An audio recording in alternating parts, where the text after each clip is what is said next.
जय काल दोस्तों, आज की जो क्राइम स्टोरी है ना वो है हमारे उत्तर प्रदेश के हाथरस के पास जो तहसील है सिकंदराबाद। दोस्तों यहाँ एक ऐसी क्राइम स्टोरी हुई है, मतलब एक घटना ऐसी घटी है जो वास्तव में ही बहुत ही ज़्यादा खराब और मतलब रिश्तों को शर्मसार।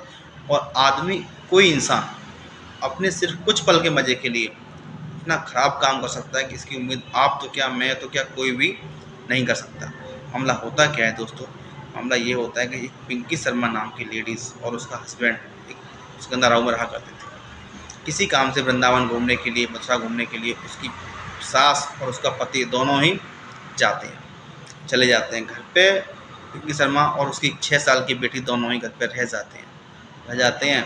लेकिन शाम के टाइम क्या होता है कि जब बेटी सो जाती है तो पिंकी शर्मा, जो पिंकी है, वो अपने 17 साल के नाबालिग जो लवर है उसका, जिसके साथ अफेयर है, उसको बुला लेती है।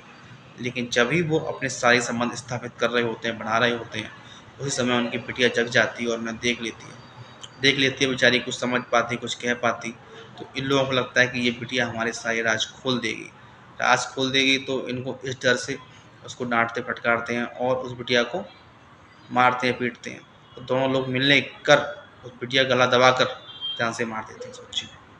मारने के बाद बगल में ये कुआं होता है जो काफ़ी समय से बंद पड़ा हुआ है। उस कुएं में एक कट्टे में लाश बांध के, धान के कट्टे में, उस बच्चे की बॉडी को बांध के, जो आजकल कुएं बंद हो गए हैं, कुओं में पानी भरा हुआ है, गंदे कुएं हैं, उसमें कट्टे में कुछ ईंटें और उस बिटिया को रख के दोनों कुएं के अंदर फेंक देते हैं। जब बिटिया शाम तक नहीं मिलती है तो वो इन्फॉर्म करती है, ड्रामा करके, झूठा नाटक करके कि साहब मेरी बेटी गायब है, मेरी बेटी गायब है, किसी ने देखी है, कहाँ गई।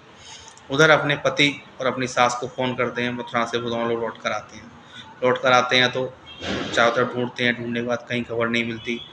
रात हो जाती है, फिर सुबह जाके पुलिस को इन्फॉर्म करते हैं। पुलिस सारी तफ्तीश करती है। तफ्तीश करने के बाद पता पड़ता है कि साहब कुछ तो हुआ है, बिटिया किसी ने देखी नहीं है, घर से घर में कहाँ चली गई।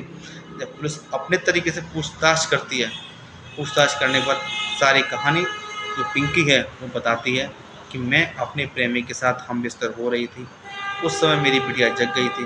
उसने कहा था कि मैं अपने पापा को सब कुछ बताऊंगी। हमें लगा कि ये सारी राज हमारी खोल देगी। इस डर से हमने बहुत समझाया उसको, लेकिन वो बिल्कुल भी नहीं मान रही थी। इसलिए हमें डर था कि कहीं राज हमारे खुल न जाएं। राज खुलने के डर से हमने बिटिया को पहले गला दबाया। जब गला दबाया बिटिया को तो बिटिया ने मुझे काट लिया। जो काटा हुआ निशान जो था वो उस समय पिंकी के हाथ पर मौजूद था। तो उस निशान को देखते हुए पुलिस ने सारे सबूत इकट्ठा करते हुए पिंकी शर्मा और उसके आशिक दोनों को ही गिरफ्तार कर लिया है। गिरफ्तार करके दोनों को जेल भेज दिया है। दोस्तों, कोई भी इंसान, यानी एक माँ, अपनी बेटी को सिर्फ अपने मज़े के लिए किस तरीके से मतलब मार सकती है। जिस बेटी को पैदा किया, पाल पोस के बड़ा किया, और उस बेटी को सिर्फ केवल इस बात के लिए कि हम ऐसा एक गंदा काम कर रहे थे, उसने देख लिया था, उस काम को कहीं कहीं बोल न दे, इसलिए उस बेचारी बेटी मासूम की जान ले ली। आपको क्या लगता है, क्या ऐसा हुआ? प्लीज़ अपनी राय ज़रूर कमेंट में दें और हमारे वीडियो को लाइक सब्सक्राइब ज़रूर करें।